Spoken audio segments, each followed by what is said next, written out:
Hello नमस्कार दोस्तों, आप देख रहे हैं let's learn with Rekha ma'am YouTube channel और आप सभी का स्वागत है आज के नेक्स्ट करंट अफेयर की क्लास में। तो दोस्तों आज हम जो है वो 7 अगस्त 2026 के इंपॉर्टेंट करंट अफेयर्स जो है वो डिस्कस करने जा रहे हैं। और आपको हर क्लास में मैं इस चीज़ के बारे में बताती ही हूँ कि करंट अफेयर हमारा सिर्फ एक या दो या किसी पर्टिकुलर एग्जाम के लिए नहीं होता है, बल्कि करंट अफेयर आप चाहे ऑल इंडिया का जो मर्जी एग्जाम दे रहे हो, छोटे से लेके बड़े लेवल का कोई भी एग्जाम दे रहे हो, उसमें करंट अफेयर आपके पास जो है वो बहुत ही ज़्यादा वेटेज रखने वाला सब्जेक्ट बनता है। ठीक है, इसमें हम अगर बात करें तो एचपी पुलिस अभी जो है आप लोगों का कुछ टाइम में होने वाला है। पटवारी पंचायत सेक्रेटरी के एग्जाम जो है वो होने वाले हैं। हिमाचल प्रदेश की अगर मैं बात करूं, टेट आप लोगों को पता ही है कि साल के 2 बार जो है वो कंडक्ट कराया जाता है। सी टेट आप लोगों का अभी होने वाला है। एसएससी सीजीएल सीएचएसएल के एग्जाम या बैंकिंग का कोई भी एग्जाम की बात करें जो आपके कुछ ना कुछ टाइम में आपको देखने को मिलते हैं। साथ में टीचिंग की बात करें, चाहे केवीएस है, चाहे DSSS है या आपका कोई भी स्टेट एग्जाम क्यों ना हो, सभी के लिए करंट अफेयर बहुत ही ज़्यादा इंपॉर्टेंट रहने वाला है। ठीक है, ये रही करंट अफेयर के रिगार्डिंग इन्फॉर्मेशन। दूसरी चीज़, जैसे मैंने अभी आप लोगों को बताया कि हिमाचल प्रदेश जो है, हिमाचल प्रदेश राज्य चयन आयोग जो है, हमीरपुर बोर्ड जिसे हम कहते हैं, ये जो है वो कंडक्ट कराने वाला है पटवारी और पंचायत सेक्रेटरी के एग्जाम कुछ ही टाइम में। तो अगर आप यहाँ पे इन एग्जाम के रिगार्डिंग साइंस की और मॉडर्न हिस्ट्री की प्रिपरेशन करना चाहते हैं तो इसके लिए जो है वो प्लेलिस्ट बनी हुई है पूरी की पूरी मेरे यूट्यूब चैनल पे। प्लेलिस्ट सेक्शन पे आप जा सकते हो और इस क्लास के डिस्क्रिप्शन बॉक्स में भी मैं आप लोगों को लिंक जो है वो प्रोवाइड करा दूंगी इन दोनों क्लासेस की साइंस सब्जेक्ट का। जो HPRC ने सिलेबस दिया हुआ है पूरा MCQ बेस पे, टॉपिक चैप्टर वाइज हमने सारा कुछ वहाँ पे कवर किया हुआ है, आप उस चीज़ को देख सकते हैं। ठीक है, अब हम चलते हैं अपने आज के पहले क्वेश्चन की तरफ। और इससे पहले जो टेट का एग्जाम आप लोगों का नवंबर में होने वाला है, उसके रिगार्डिंग भी आप लोगों ने याद रखना है कि जो भी स्टूडेंट जो है वो साइकोलॉजी की प्रिपरेशन अगर करना चाहते हैं तो साइकोलॉजी के लिए एक क्लास जो है वो मैंने अपलोड की हुई है। आप लोगों का रिस्पॉन्स आप लोगों ने मुझे बताना है कि आप चाहते हो उस सीरीज को आगे कंटिन्यू करना या नहीं। अगर किसी का आएगा कंटिन्यू करने के रिगार्डिंग इन्फॉर्मेशन कुछ भी, तो उसके अकॉर्डिंग जो है तब मैं उसको आगे कंटिन्यू करूंगी, ऐसे हम उसको कंटिन्यू नहीं करेंगे। ठीक है, अब हम आ जाते हैं अपने पहले क्वेश्चन के ऊपर। इंपॉर्टेंट क्वेश्चन, अपॉइंटमेंट के रिगार्डिंग यहाँ पे बात हो रही है। पहले क्वेश्चन में है कि who has been appointed as the chief executive officer, CEO के बारे में हम बात कर रहे हैं और MD के बारे में बात कर रहे हैं जो एयर इंडिया है। ठीक है, तो एयर इंडिया का जो CEO और MD है वो किसे नियुक्त किया गया है? कैंपबेल विल्सन को, या फिर तेबोल्डे गेवरे मरियाम को, या नटराजन चंद्रशेखरन को, या फिर इल्कर आईसी को? करेक्ट आंसर हो जाएगा option number B, correct answer होगा। तेबोल्डे गेवरे मरियाम जो है वो यहाँ पे CEO और MD के रूप में नियुक्त हुए हैं एयर इंडिया में। ऑप्शन बी करेक्ट आंसर हो जाएगा। नेक्स्ट क्वेश्चन है कि भारत के वर्तमान कैबिनेट सचिव कौन है? कैबिनेट सेक्रेटरी के बारे में बात कर रहे हैं। Whose service tenure was extended by 1 year, जिनका जो कार्यकाल है वो 1 वर्ष के लिए बढ़ाया गया है। तो कौन है कैबिनेट सेक्रेटरी? राजीव गौबा है, गोविंद मोहन है, TV सोमनाथन है, अजय कुमार भल्ला है? करेक्ट आंसर हो जाएगा option number C, TV Somanathan जो हैं वो भारत के वर्तमान सेक्रेटरी हैं, कैबिनेट सेक्रेटरी। इनका कार्यकाल 1 साल के लिए जो है वो बढ़ाया गया है। TV सोमनाथन आपने याद रखना है, इंडिया के कैबिनेट सेक्रेटरी। नेक्स्ट क्वेश्चन है question number 3, union home minister of India कौन है? Whose service tenure was extended by 1 year. अब केंद्रीय गृह सचिव के बारे में बात हो रही है। पीछे हमने जो है वो यूनियन सेक्रेटरी, कैबिनेट सेक्रेटरी के बारे में बात की जिसमें हमारे पास TV सोमनाथन जी थे। तो यहाँ पे गृह सचिव की बात हो रही है तो वो है गोविंद मोहन, आपने याद रखना है। TV सोमनाथन कैबिनेट सेक्रेटरी हैं जिनका जो है 1 साल के लिए कार्यकाल बढ़ाया गया, और गोविंद मोहन जो है वो होम सेक्रेटरी है, यूनियन होम सेक्रेटरी है। इनका कार्यकाल भी 1 वर्ष के लिए बढ़ाया गया। नेक्स्ट क्वेश्चन है, researchers from VHU and Taiwan developed a nano sensor to detect diabetes by measuring which gas in human breath।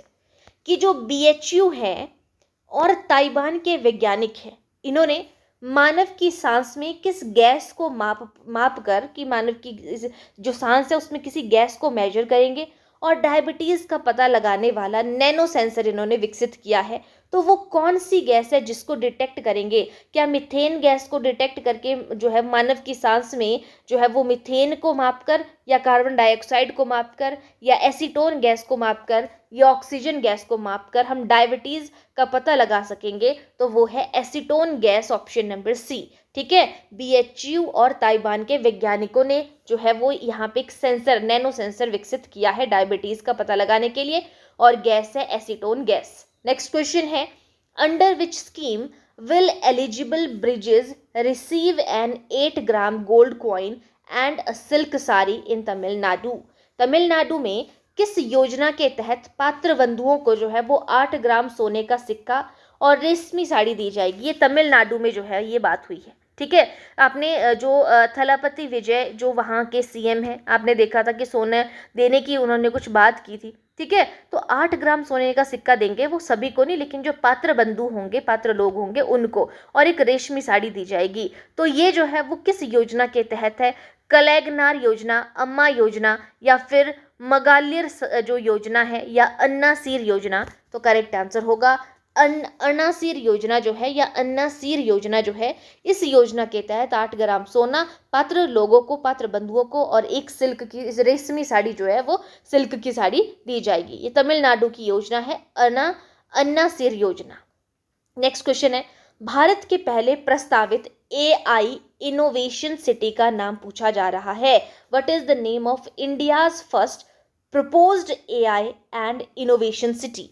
पहली एआई और इनोवेशन सिटी का नाम क्या है? स्मार्ट भारत है, या टेक वैली है, या फिर अरिबगम है, या एआई नगर है? तो यहाँ पे अरिबगम करेक्ट आंसर होगा, option number C. Aribagam India's first proposed AI and innovation city है, अरिबगम। नेक्स्ट क्वेश्चन है क्वेश्चन नंबर 7। शैक्षणिक संस्थानों के चारों ओर कितने मीटर तक नशा मुक्त क्षेत्र घोषित करने का प्रस्ताव है? कि यहाँ जो स्कूल वगैरह होते हैं ना, शैक्षणिक संस्थान है, कोई भी कॉलेज है, कोई भी इंस्टीट्यूट है, तो उसके कितने मीटर के दायरे से दूर होने चाहिए? ये नशा मुक्त क्षेत्र घोषित करना है। 100 मीटर, 200 मीटर, 300 मीटर, या 500 मीटर?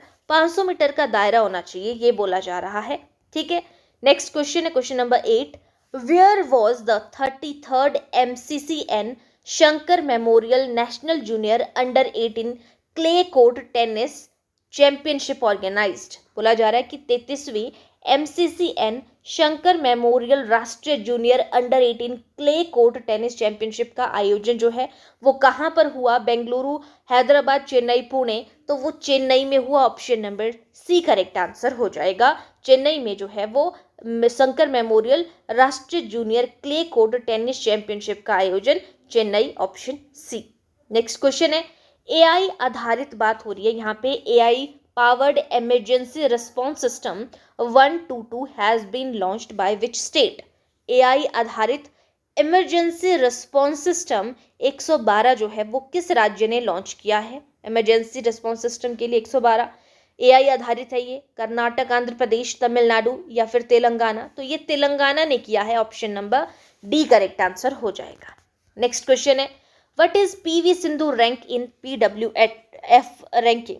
जो VWF हुआ उसमें BWF में जो है पीवी सिंधु का रैंक क्या था? तो पीवी सिंधु का रैंक 9th था BWF में। ठीक है, पीवी सिंधु की हम यहाँ पे बात कर रहे हैं। Next question number 11। The 12 rat miners of the Silkyara सुरंग रेस्क्यू, जो सिलक्यारा टनल है, rescue operation received which award? Silkyara सुरंग बचाव अभियान के 12 रैट माइनर्स को कौन सा पुरस्कार दिया गया? सिलक्यारा सुरंग की बात हो रही है यहाँ पे, बचाव अभियान चलाया गया था, सिलक्यारा सुरंग बचाव अभियान।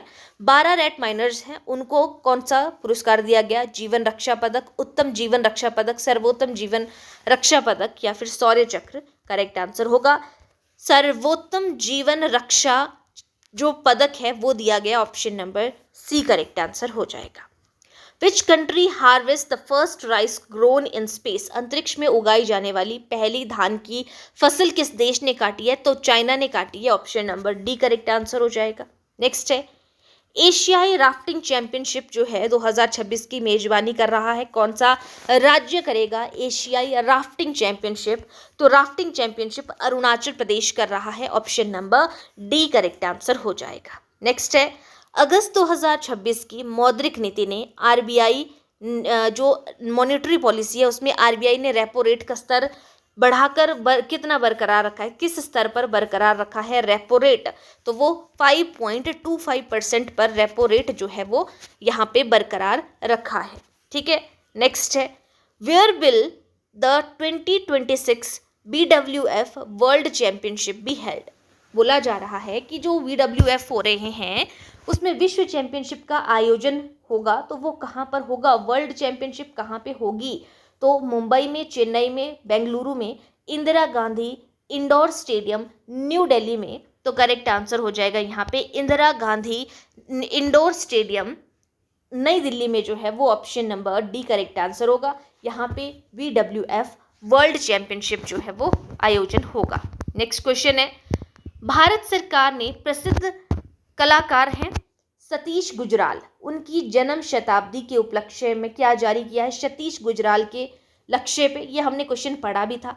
इन्होंने एक कॉमोरेटिव क्वाइन, एक स्मारक सिक्का या स्मारक डाक टिकट या विशेष डाक लिफाफा या डाक संग्रहालय क्या विकसित किया है? सतीश गुजराल की बात हो रही है तो डाक टिकट जारी किया है इनके जन्मदिन के उपलक्ष्य पे, option number B correct answer हो जाएगा। नेक्स्ट है, भारत का 101 नंबर का जो रामसर स्थल है वो किस झील को घोषित किया गया?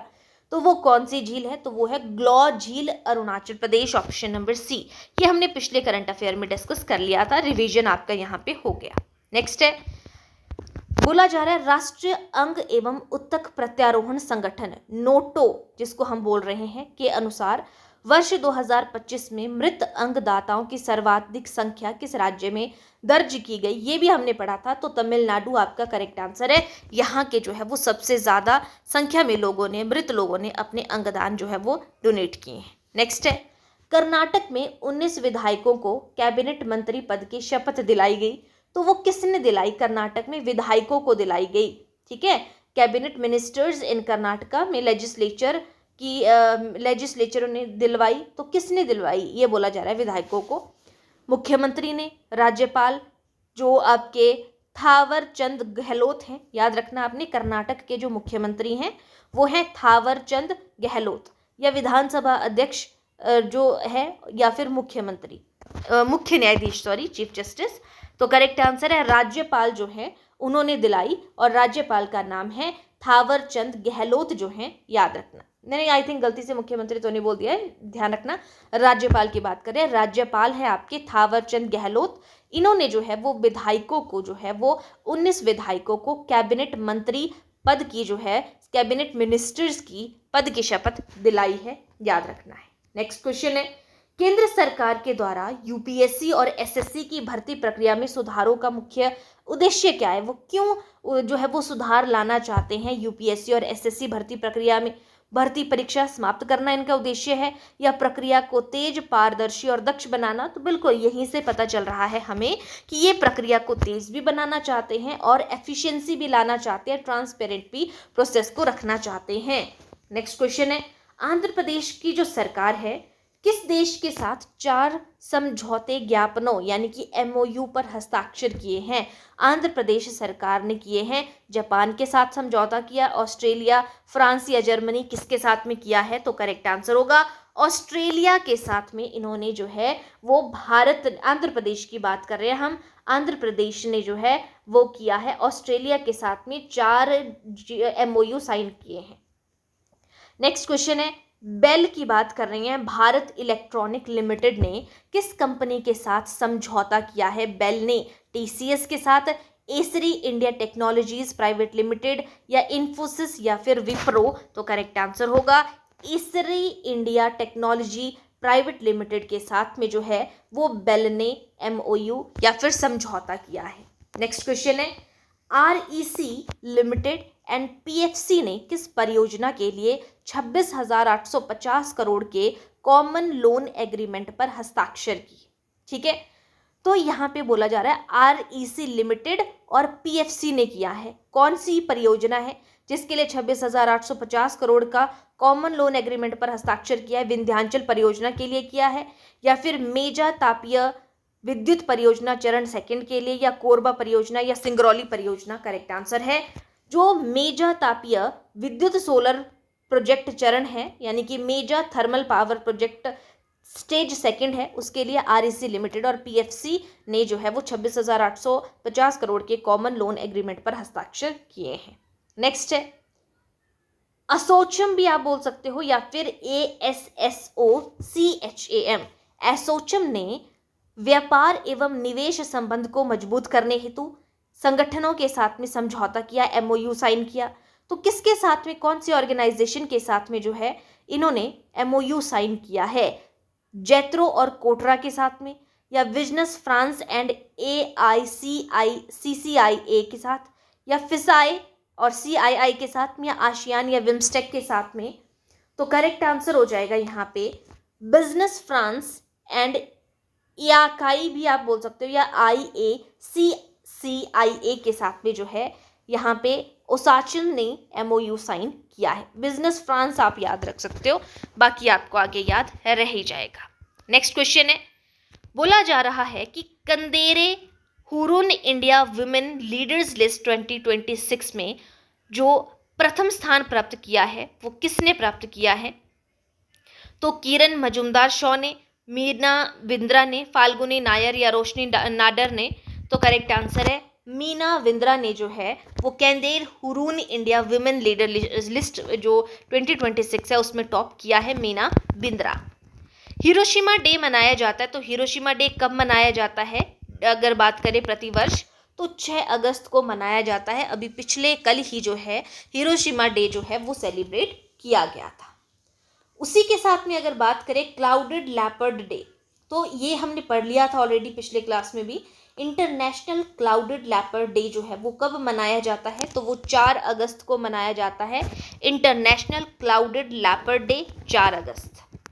नेक्स्ट क्वेश्चन है SBI रिसर्च की अगर हम बात करें, उनके द्वारा एक रिपोर्ट जारी की गई, और उस रिपोर्ट की गई जो जारी की गई थी उसका शीर्षक क्या था, उसका टाइटल क्या था? SBI रिसर्च द्वारा जारी रिपोर्ट का शीर्षक इंडिया ग्रोथ आउटलुक 2026, या प्रील्यूड टू MPC मीटिंग अगस्त 3 to 5 2026, peace in piecemeal manner, या फिर मॉनेटरी पॉलिसी रिव्यू 2026, या इन्फ्लेशन आउटलुक रिपोर्ट? तो SBI रिसर्च के द्वारा जो जारी रिपोर्ट है उसका शीर्षक है आपके पास option number B, prelude to MPC meeting अगस्त 3 to 5 2026, peace in a piecemeal manner. Option number B correct answer हो जाएगा।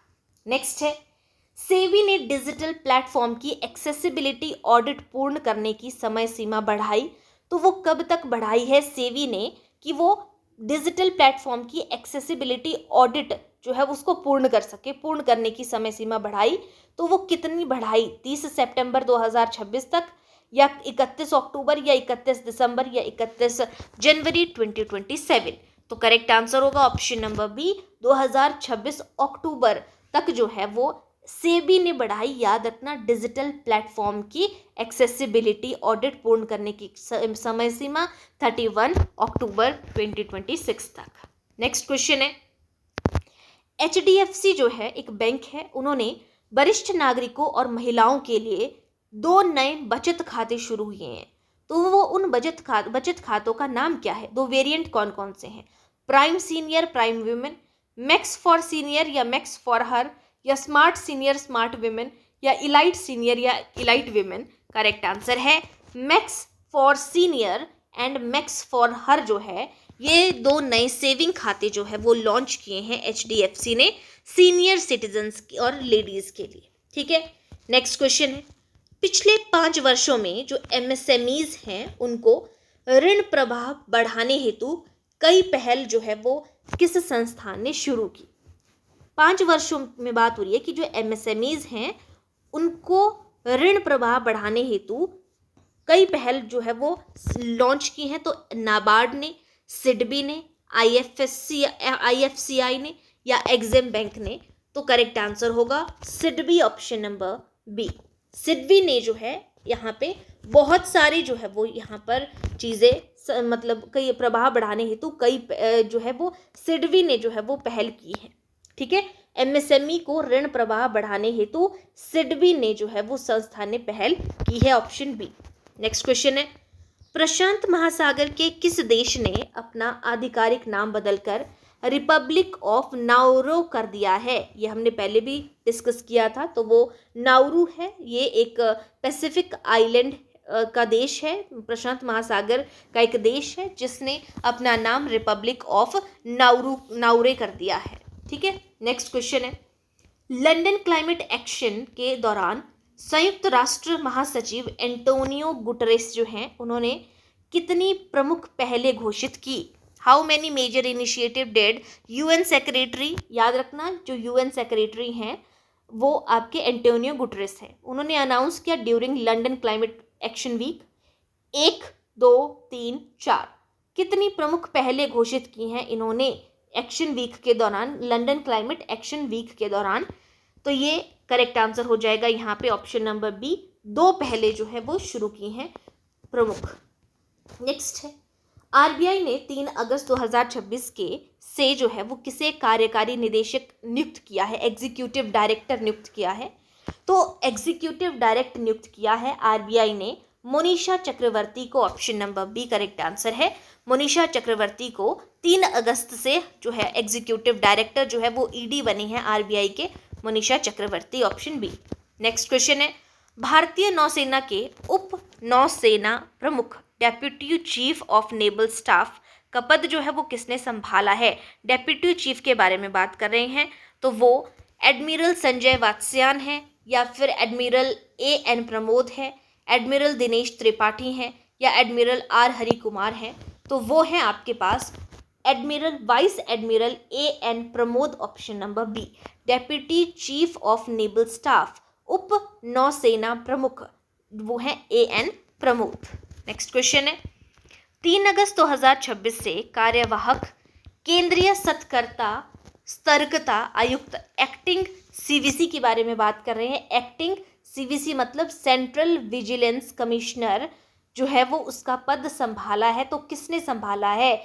3 अगस्त 2026 से कार्यवाहक केंद्रीय सतर्कता आयुक्त, जैसे मैंने भी बताया केंद्रीय सतर्कता आयुक्त का मतलब है एक्टिंग सेंट्रल विजिलेंस कमिश्नर, तो वो प्रवीण कुमार श्रीवास्तव हैं, एस राजीव हैं, टीएम भसीन है, संजय कोठारी हैं।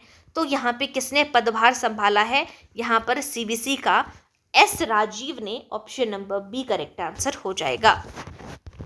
नेक्स्ट है, आरबीआई ने एक्सिस बैंक के अंशकालिक गैर कार्यकारी अध्यक्ष के रूप में किसकी पुनर्नियुक्ति को मंजूरी दी है? फिर से नियुक्त किया गया है, रीअपॉइंटमेंट की गई है।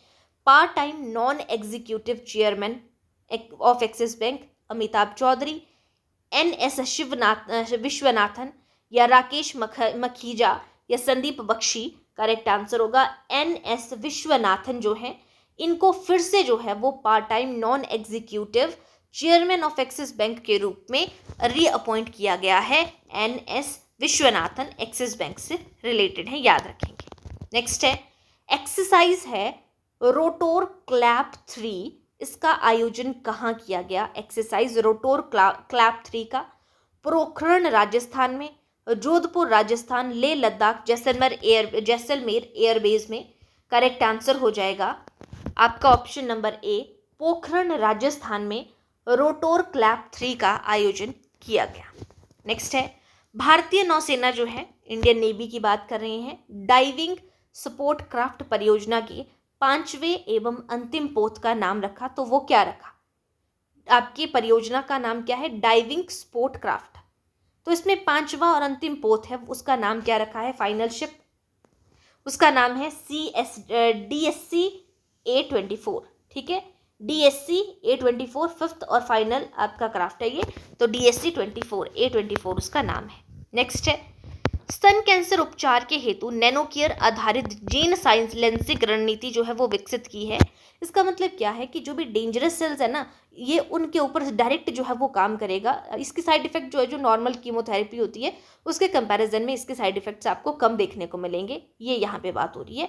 ये सिर्फ जो जो जहाँ पे ग्रोथ हो रही है ना, उस ग्रोथ को कम करने पर ज़्यादा फोकस करता है ये डायरेक्ट। ठीक है, तो यहाँ पे ये ब्रेस्ट कैंसर से रिलेटेड डेवलप की एक टेक्निक है। तो ये किसने विकसित की है? तो ये अगरकर रिसर्च इंस्टीट्यूट पुणे, आपने याद रखना है, इन्होंने विकसित की है। Option number B correct answer हो जाएगा। अब कुछ स्टैटिक जीके के ऊपर आ जाते हैं। इंपॉर्टेंट क्वेश्चन है, ऐहोल अभिलेख के बारे में या शिलालेख के बारे में आपने सुना है।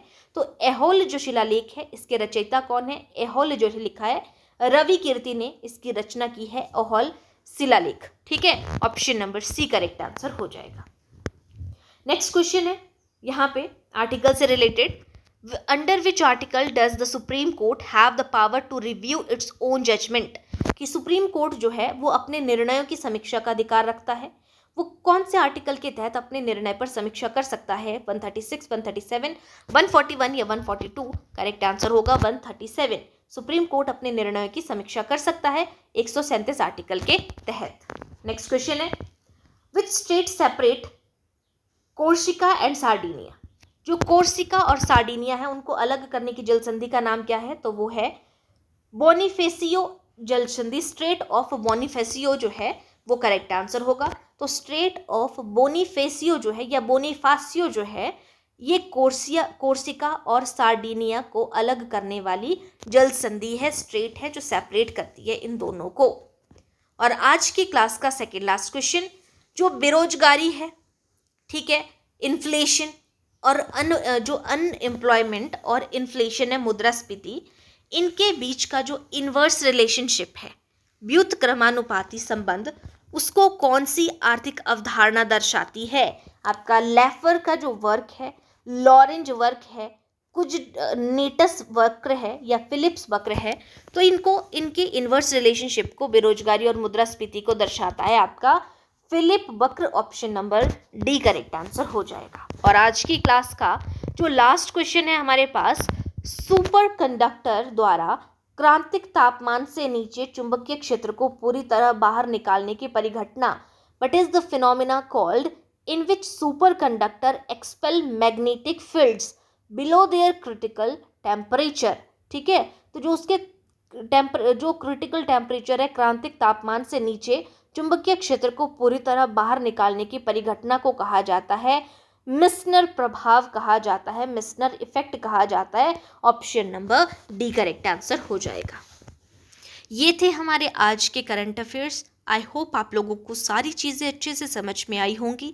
सारे के सारे करंट अफेयर्स आप लोगों ने एक बार देख लिए होंगे अच्छे से, और इन चीज़ों को अब आप दोबारा देख सकते हैं या आप जो है वो साथ में नोट्स बना सकते हैं, ताकि चीज़ों को लंबे समय तक याद रखा जा सके। अगर आप डेली जो है वो थोड़ा थोड़ा टाइम, जैसे आधा आधा घंटा करंट अफेयर्स के लिए अगर दे रहे हैं, तो आप एक बार उनको सुनेंगे तो उतना ही काफ़ी हो जाता है, इंपॉर्टेंट चीज़ें हमारे दिमाग में रह जाती हैं। ठीक है, बाकी अगर आप ऐसा सोचोगे कि हम जो है वो 5-6 मंथ के करंट अफेयर 1 घंटे की 2 घंटे की क्लास में कवर कर लेंगे, तो ऐसा कभी भी पॉसिबल नहीं होता है। फिर हम वो चीज़ सोचते हैं कि अगर आए तो आए, नहीं आए तो नहीं आए। ठीक है, लेकिन अब हम वैसा नहीं सोच सकते हैं, क्योंकि करंट अफेयर की वेटेज बाकी आपके जीके जीएस से ज़्यादा रहने वाली है। ठीक है, तो आज के लिए इतना ही, बाकी हम करेंगे नेक्स्ट क्लास में। बाकी मैंने प्लेलिस्ट आप लोगों को बता दिया। जनरल साइंस के लिए जो साइंस का सिलेबस है, पटवारी और पंचायत सेक्रेटरी जैसे एग्जाम के लिए, तो वो प्लेलिस्ट आपको इसके डिस्क्रिप्शन में भी मैं प्रोवाइड करा दूंगी, या आप प्लेलिस्ट सेक्शन पे डायरेक्ट भी जो है वो विजिट कर सकते हैं। बाकी साइकोलॉजी के लिए आपने मुझे बता देना है कि क्लास को चाहते हो आप लोग कंटिन्यू रखना या नहीं। ठीक है, तो आज के लिए इतना ही, बाकी हम मिलेंगे नेक्स्ट क्लास में। तब तक के लिए धन्यवाद।